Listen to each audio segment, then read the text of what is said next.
Jagannath Dham. Yes guys, finally অনেক plan cancel হওয়ার পর আমাদের পুরী ট্রিপটা কিন্তু হয়েই গেল।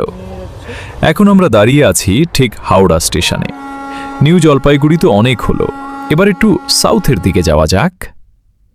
ঘণ্টা 7 জার্নি শেষে আমরা ফাইনালি ল্যান্ড করলাম পুরী স্টেশনে। স্টেশন থেকে বেরোতেই ওড়িয়া সংস্কৃতির ছোঁয়া আর সেই চেনা সমুদ্রের হাওয়া, আহা, মনটা পুরো ভালো হোটেলে ব্যাগপত্র ফেলেই আর এক মুহূর্ত তর সইছিল না। সোজা দৌড় লাগালাম সমুদ্রের দিকে। পুরীর এই ঢেউ আর বালির ওপর দাঁড়িয়ে সূর্যাস্ত দেখা, এই ফিলিংটার জন্যই তো বাঙালি বারবার পুরী ছুটে আসে। সন্ধ্যা নামতেই স্বর্গদ্বারের বাজারে টুকটাক শপিং আর গরম গরম খাজা টেস্ট করা তো মাস্ট। ভয়েস 3 তামত আইসোফ।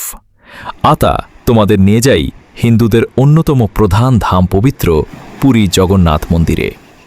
স্ক্রিন টেক্সট: জয় জগন্নাথ মন্দিরে প্রবেশের প্রধান পথ হল এই সিংহদ্বার। এখানে এসে পৌঁছালেই মনটা এক অদ্ভুত শান্তিতে ভরে যায়। এতরে মোবাইল নেওয়া নিষেধ, তাই চোখের ক্যামেরায় বন্দি করলাম জগন্নাথ, বলরাম আর সুভদ্রা মায়ের দর্শন। আর দর্শন শেষে আনন্দবাজারের এই গরম গরম মহাপ্রসাদ না খেলে পুরী ভ্রমণই অসম্পূর। সন্ধে নামতেই চলে এলাম পুরী বিচে। সমুদ্রের হাওয়া আর জগন্নাথ দেবের কৃপা সব মিলিয়ে আজকের দিনটা জাস্ট অসাধারণ কাটল। কমেন্টে সবাই একবার লিখুন জয় জগন্নাথ। আজকের মিনি ভ্লগটা এখানেই শেষ করছি। ভালো লাগলে লাইক আর সাবস্ক্রাইব করতে ভুলো না কিন্তু। বাই।